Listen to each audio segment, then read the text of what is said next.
ICJS interoperable criminal justice system, यह एक search portal केंद्रीय गृह मंत्रालय, भारत सरकार, इन्होंने NCRB नई दिल्ली इनके द्वारा उपलब्ध कराया हुआ है। ICJS इस वेब पोर्टल में कानून एवं व्यवस्था से संबंधित महत्वपूर्ण विभाग जैसे police, court, prison, vehicle search और एलिस आर्म लाइसेंसेस इंफॉर्मेशन सिस्टम इत्यादि विभागों की अपराध एवं अपराधियों के बारे में महत्वपूर्ण जानकारी एक ही पोर्टल पर उपलब्ध है। इस जानकारी का उपयोग पुलिस विभाग के सिपाही से लेकर वरिष्ठतम पुलिस अधिकारियों तक crime detection, prevention and supervision हेतु किस तरह से कर सकते हैं, यह हम ICJS सर्च में देखेंगे। नमस्कार। जैसे कि मैंने पहले कहा था कि ICJS में कानून एवं व्यवस्था से संबंधित विविध विभागों की महत्वपूर्ण जानकारी उपलब्ध है। यह विविध विभाग ICJS के पिलर्स कहलाते हैं। इसमें से एक महत्वपूर्ण पिलर है कोर्ट। कोर्ट सर्च में हमें देश भर के सभी कोर्ट में चल रहे या डिस्पोज हुए केसेस के बारे में जानकारी हम हासिल कर सकते हैं। Crime detection, prevention and supervision करते वक्त जैसे कि हमें पहले सिर्फ हमारे जुरिडिक्शन के कोर्ट की ही मालूमात वो भी वहाँ पर जाकर लेनी पड़ती थी। अब हमें देश भर के सभी कोर्ट की, यानी हम किसी भी क्रिमिनल के बारे में जानकारी पूरे देश में सर्च कर सकते हैं कि देश में किसी कोर्ट में इसके खिलाफ कितने कितने केसेस चल रहे हैं, और वो भी एक ही पोर्टल पर। तो ये इन्फॉर्मेशन हमें इफेक्टिव प्रिवेंटिव एक्शन लेने के लिए, किसी क्रिमिनल के अगेंस्ट कुछ और डिटेल्स जानकारी लेने के लिए, डिटेक्शन में या इन्वेस्टिगेशन में, या हमारे जुरिडिक्शन के केसेस में वरिष्ठ अधिकारियों को सुपरविजन के लिए कोर्ट सर्च बहुत ही काम आ सकता है। कोर्ट सर्च में जाने के लिए ICJS के इस होम पेज पर मैं क्राइम एंड क्रिमिनल्स सर्च पर क्लिक कर रहा हूं।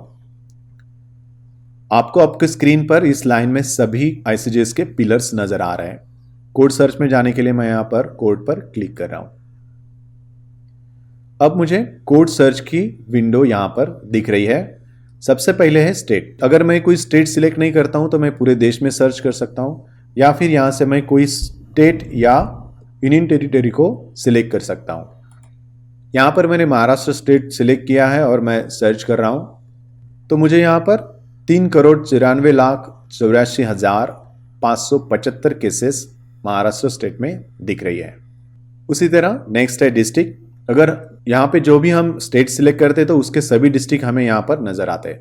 अगर मैं कोई डिस्ट्रिक्ट सिलेक्ट नहीं करता हूँ तो यह सिस्टम पूरे स्टेट में सर्च करेगी। अगर मैंने कोई डिस्ट्रिक्ट सिलेक्ट किया तो मैं उस डिस्ट्रिक्ट में सर्च कर सकता हूँ। यहाँ पर मैंने अहमदनगर डिस्ट्रिक्ट सर्च करके देख रहा हूँ, तो मुझे दिख रहा है कि महाराष्ट्र राज्य के अहमदनगर जिले में 14,73,484 केसेस नजर आ रही हैं। उसके बाद है एस्टैब्लिशमेंट।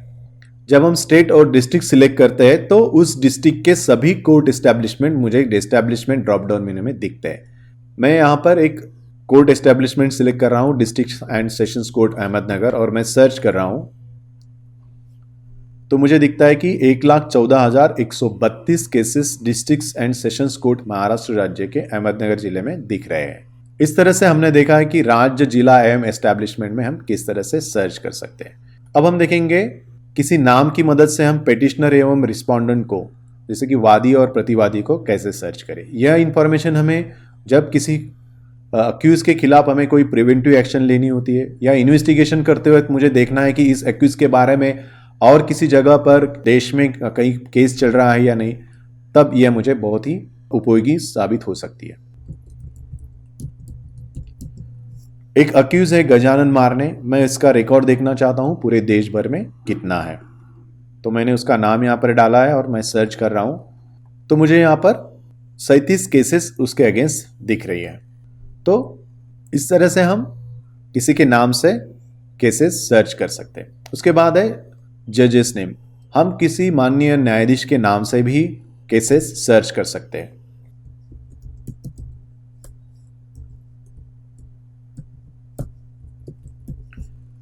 यहां पर मैंने एक सम्मानीय न्यायाधीश BN पटेल, इनका नाम जजेस नेम टेक्स्ट बॉक्स में डाला है और मैं सर्च कर रहा हूं। तो मुझे 17,168 केसेस सम्मानीय BN पटेल इनके नाम से दिख रही है। हम जजेस के नाम से भी केसेस ढूंढ सकते हैं। जब हमें कोई केस ऐसी ढूंढनी होती है किसी इन्वेस्टिगेशन में या किसी प्रिवेंटिव एक्शन लेते वक्त, या सुपीरियर ऑफिसर्स को कोई ऐसी केस देखनी है कि उनको पता है कि यह केस इन सम्मानीय जजों ने चलाई है, तो हम उनके बारे में भी केसेस यहाँ पर सर्च कर सकते हैं। अगला है CNR नंबर। CNR नंबर यह है केस नंबर रिकॉर्ड। जब कोई भी नया केस कोर्ट में एडमिट होता है तो उससे नेशनल लेवल पर हमें एक यूनिक 16 डिजिट नंबर मिलता है। तो वो जो 16 डिजिट नंबर दिया जाता है उसे CNR नंबर यानी केस नंबर रिकॉर्ड कहा जाता है। अगर हमें वो पता है तो हम वो भी यहां पर डालकर केस सर्च कर सकते हैं। अगला है महत्वपूर्ण सर्च एक्ट एंड सेक्शन। हम केसेस को एक्ट एंड सेक्शन से भी सर्च कर सकते हैं। यह हमें किस लिए उपयुक्त साबित हो सकता है? जब हम कोई सुपीरियर ऑफिसर है और मुझे देखना है मेरे ज्यूरिसडिक्शन में किसी एक्ट एंड सेक्शन के तहत कितनी केसेस है, उनका स्टेटस क्या है, या हम कोई इन्वेस्टिगेशन कर रहे हैं और मुझे देखना है कि किसी पर्टिकुलर एक्ट एंड सेक्शन के तहत कोर्ट में कितने केसेस थे, उसमें से केसेस का स्टेटस क्या है, वो आरोपी कहाँ है, डिसीजन क्या हुआ था उसमें, यानी इन्वेस्टिगेशन या और प्रिवेंटिव एक्शन में भी हमें ये उपयुक्त हो सकता है। यहाँ पर एक हम उदाहरण देखेंगे। मैं देखना चाहता हूँ महाराष्ट्र के अमरावती जिले में IPC 392 यानी रॉबरी के कितने केसेस कोर्ट में हैं। तो मैंने यहाँ पर IPC 392 डाला है और मैं सर्च कर रहा हूँ। तो देखिए हमें 829 केसेस यहाँ पर मिले हैं। अगर हम सुपीरियर ऑफिसर है तो यहाँ पर एक फिल्टर दिया है। मैं ये भी देख सकता हूँ कि लास्ट 30 दिनों में कितने केसेस हुए हैं। इस प्रकार हमने देखा कि हम एक्ट एंड सेक्शन से किस तरह से केसेस सर्च कर सकते हैं। उसके बाद है केस टाइप। जब हम कोई स्टेट सिलेक्ट करते हैं और कोई डिस्ट्रिक्ट सर्च करते हैं तो केस टाइप हमें सर्च करने के लिए हमें एस्टैब्लिशमेंट सिलेक्ट करना बहुत ज़रूरी है। जब मैं कोई एस्टैब्लिशमेंट सिलेक्ट करता हूं तो उस कोर्ट में चल रहे हुए सभी केस टाइप मुझे यहाँ पर ड्रॉप डाउन में दिखाई देते हैं। देखिए यहाँ पर criminal application, criminal misc application, NDPS, sessions commit cases, session cases. इसका एक हम उदाहरण देखते हैं। सेशन केसेस मुझे देखना है कि एक 87/2018 की एक सेशन केस है, तो मैं वो सर्च करना चाहता हूँ। तो मैंने सेशन केस यहाँ पे सिलेक्ट किया है और केस नंबर यहाँ पे डाला है और मैं सर्च कर रहा हूँ। तो मुझे 49 रिकॉर्ड्स उस सेशंस केस के बारे में मिले। उसके बाद हम देखेंगे पुलिस स्टेशन से कैसे सर्च करते हैं। पुलिस स्टेशन में सर्च करने के लिए हमें एस्टैब्लिशमेंट सिलेक्ट करना जरूरी है, इसीलिए मैंने महाराष्ट्र राज्य के अहमदनगर जिले में डिस्ट्रिक्ट एंड सेशन कोर्ट यहाँ पर एस्टैब्लिशमेंट सिलेक्ट किया है। अब मैं देखना चाहता हूँ कि district and sessions court Ahmednagar में MIDC पुलिस स्टेशन के कितने केसेस का रिकॉर्ड है। तो मैंने यहाँ पर MIDC पुलिस स्टेशन सिलेक्ट किया है। मैं सर्च पर क्लिक कर रहा हूँ तो मुझे दिखाई दे रहा है कि 4,347 केसेस MIDC पुलिस स्टेशन के यहाँ पर है। हमने देखा है कि कोर्ट सर्च में हम कहाँ कहाँ केसेस सर्च कर सकते हैं। नाम से, जज नेम से, CNR number, act and section, case type, case number, police station में और FIR नंबर से भी हम सर्च कर सकते हैं। अब हम देखेंगे कि हमने की हुई सर्च को हम फिल्टर की मदद से अधिक सटीक एवं परिणामकारक कैसे कर सकते हैं। तो मैंने यहाँ पर एक अक्यूज का नाम डाला है गजानन मारने और मैंने इसे ऑल ओवर इंडिया में सर्च कर रहा हूँ। देखिए यहाँ पर गजानन मारने के खिलाफ 37 मामले मुझे यहाँ पर मिले। तो आपकी स्क्रीन की बाई साइड में आपको यहाँ पर फिल्टर्स नज़र आ रहे हैं। तो हम देखेंगे फिल्टर्स की मदद से हम कैसे अपनी सर्च को सटीक कर सकते हैं, क्योंकि हम जब कोई क्राइम इन्वेस्टिगेट कर रहे हैं या कोई हम सुपरविजन कर रहे हैं या प्रिवेंटिव एक्शन मुझे लेना है तो मुझे बहुत सारे डेटा की ज़रूरत नहीं होती है, मुझे कुछ एक्यूरेट डेटा चाहिए। तो उसको हम किस तरह से एक्यूरेट बना सकते हैं।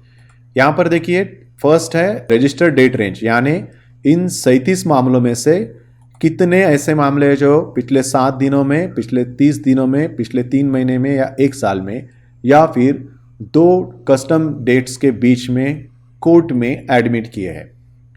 मैंने यहाँ पर लास्ट 1 ईयर का फिल्टर लिया है। मैं अप्लाई कर रहा हूँ तो मुझे यहाँ पर 8 रिजल्ट्स दिखाई दे रहे हैं, यानी 37 में से 8 रिजल्ट मिले कि जो गजानन मारने के खिलाफ पिछले 1 साल में कोर्ट में रजिस्टर्ड हुए।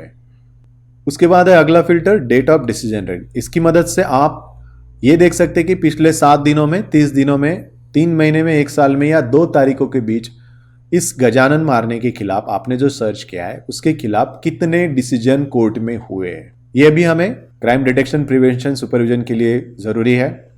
उसके बाद अगला फिल्टर है स्टेट्स। हम ये देख सकते हैं कि इन 37 मामलों में से गजानन मारने के खिलाफ देश भर में कहां पर ये मामले हैं। यानी आंध्र में देखिए यहाँ पर 1, हरियाणा में 1, कर्नाटक में 2, मध्य प्रदेश में 1, महाराष्ट्र में 30। अगर मैं इस राज्य पे क्लिक करता हूँ तो मुझे पता चलता है कि पुणे जिले में 30 है। मैं पुणे जिले पर क्लिक करता हूँ तो मुझे पता चलता है कि चीफ जुडिशियल मैजिस्ट्रेट पुणे में 9 चल रहे हैं, सिविल कोर्ट वडगांव मावल में 1 चल रहा है और district and sessions court Pune में 20 मामले चल रहे हैं। मुझे चाहिए उस कोर्ट को मैं सिलेक्ट कर सकता हूँ या किसी अदर राज्य के कोर्ट को भी मैं सिलेक्ट कर सकता हूँ और उतना ही अब मैं जब अप्लाई पे क्लिक करूँगा तो उतना ही रिकॉर्ड मुझे मेरी स्क्रीन पर दिखाई देगा। यानी हम यहाँ से कौन सी जगह की केसेस मुझे देखनी है ये भी फिल्टर लगा सकते हैं। अगला फिल्टर है पार्टी टाइप। जो भी हमने गजानन मारने इस अक्यूज का नाम यहाँ पे सर्च किया है और 37 इसके मामले आए, तो उन 37 में से कितने मामलों में वो रिस्पोंडेंट है। यहाँ पे 16 मामलों में वो रिस्पोंडेंट है, 14 मामलों में वो मेन पेटिशनर है और साथ में एक्स्ट्रा पार्टी। मेन पेटिशनर यानी उसने बेल एप्लीकेशन किया होगा, एक्स्ट्रा पार्टी साथ इसमें। यानी अगर मैं कोई इन्वेस्टिगेशन ऑफिसर हूँ और मुझे देखना है कि सिर्फ उसके बेल मैटर का क्या हुआ है तो मैं उसका पेटिशनर में जाके देखूंगा। अगर मुझे देखना है किसी केस के बारे में क्या हुआ था मैं रिस्पोंडेंट में जाके देखूंगा और उसका स्टेटस चेक कर सकूंगा। यानी हम इस फिल्टर की मदद से हम सिर्फ स्पेसिफिक इंफॉर्मेशन देख सकते हैं। अगला फिल्टर है जेंडर। हम सर्च कर रहे व्यक्ति हो सकता है मेल या फीमेल दोनों में भी हो उसका नाम। मुझे पता है मैं सर्च कर रहा हूं उस व्यक्ति का जेंडर क्या है, तो मैं सिंपली यहां पर उस जेंडर को सिलेक्ट करके अप्लाई कर सकता हूं ताकि मुझे उतना ही डेटा मिले। उसके बाद है filter case type. Case type में आपको पता चलेगा कि इस 37 में से कितने बेल एप्लीकेशन है। यहाँ पे 12 bail application, 7 session commit cases है, मकोका 3 है। यानी इस तरह से केस टाइप, अगर आपको कोई स्पेसिफिक केस टाइप का केस ही देखना है, अगर मुझे देखना है कि सेशन कमिट केसेस का क्या हुआ है तो मैं सिर्फ उतने पे ही कर रहा हूँ। यानी सुपरविजन के लिए आपको महत्वपूर्ण है। आपको देखना है, आप इन्वेस्टिगेशन कर रहे हैं, आपको देखना है कि इसके बेल मैटर का क्या हुआ है तो सिर्फ आप क्रिमिनल बेल एप्लीकेशन ही देख सकते हैं और उसका स्टेटस जान सकते हैं, उसका ऑर्डर भी डाउनलोड कर सकते हैं। इस तरह से हम इस फिल्टर का इस्तेमाल कर सकते हैं। अगला फिल्टर है पेंडिंग एंड डिस्पोज। ये अगेन हमें ये दिखा रहा है कि इन 37 मामलों में से 29 डिस्पोज है और 8 पेंडिंग है। यानी हम ये देख सकते हैं, अगर मुझे देखना है कि पेंडिंग मामलों का क्या स्टेटस है, मैं सुपरवाइजरी ऑफिसर हूँ, मुझे देखना है पेंडिंग मामले का क्या स्टेटस है, या फिर डिस्पोज मामले में भी मुझे ये देखना है कि डिस्पोज क्या हुआ है, फिर हम ऑर्डर भी डाउनलोड कर सकते हैं और ये देख सकते हैं कि जो भी रिजल्ट है वो क्यों आया है, किस लिए है, उसके ऊपर कारण मीमांसा कर सकते हैं। तो ये स्टेटस जानने के लिए भी हमें डिस्पोज एंड पेंडिंग फिल्टर उपयुक्त है। इस प्रकार हमने देखा है कि हम फिल्टर की मदद से अपनी जानकारी को, अपने सर्च को अधिक सटीक कैसे बना सकते हैं। अब हम देखेंगे किसी एक रिकॉर्ड में क्या महत्वपूर्ण जानकारी है और उसमें भी वो जानकारी हमें किस प्रकार क्राइम डिटेक्शन, प्रिवेंशन और सुपरविजन में मददगार साबित हो सकती है। तो मैं एक रिकॉर्ड पे क्लिक कर रहा हूँ। यहाँ पर यह 3 टैब मुझे दिखाई दे रहे हैं। फर्स्ट है पर्सन डिटेल्स, तो यहाँ पे मुझे इसका CNR number, police station code, उस पर्सन के डिटेल्स यहाँ पे दिख रहे हैं और डिस्पोजल वगैरह दिख रहा है। सेकंड टैब में मुझे court name, disposal, nature, date, designation दिख रहा है कोर्ट का। तीसरा टैब सबसे इंपॉर्टेंट है लिंक डॉक्यूमेंट्स। यहाँ पर मुझे दिख रहा है कि इस रिकॉर्ड के संबंध में FIR कौन सा है पुलिस में। अगर यहाँ पे कोई FSL, ई प्रोसिक्यूशन का भी रिकॉर्ड होता, प्रिजन का रिकॉर्ड होता था, वो भी मुझे यहाँ पर दिखाई दे सकता था। यानी मैं एक ही जगह से हर एक विभाग, उसी क्राइम के बारे में, उसी पर्सन के बारे में हर एक विभाग की जानकारी मैं पा सकता था। यहाँ पर आपको दिख रहा है CJI मिनी स्टेटमेंट। जब मैं यहाँ पर क्लिक करता हूँ तो मुझे दिखाई देता है कि इसी क्राइम के बारे में पुलिस में क्या इंफॉर्मेशन है।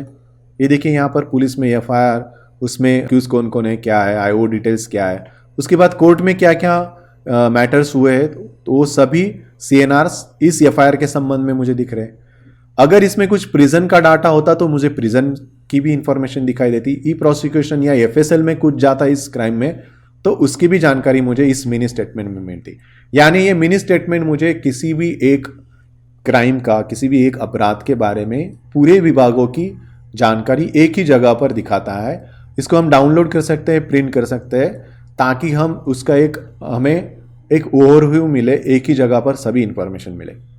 अब हम देखेंगे कि इस कोर्ट केस के CNR में क्या होता है।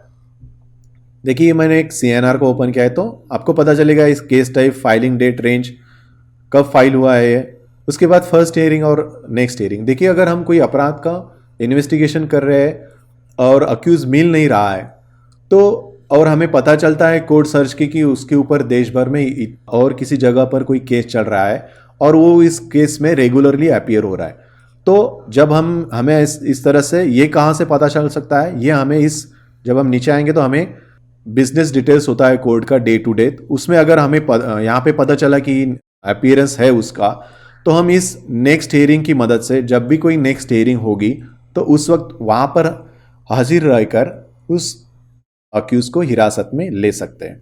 उसके बाद हम स्क्रॉल करके नीचे जाएंगे तो हमें पुलिस स्टेशन और उसके डिटेल्स दिखाई देंगे। और सबसे महत्वपूर्ण है यहाँ पर देखिए आपको ऑर्डर ऑन एग्जिबिट मिलती है।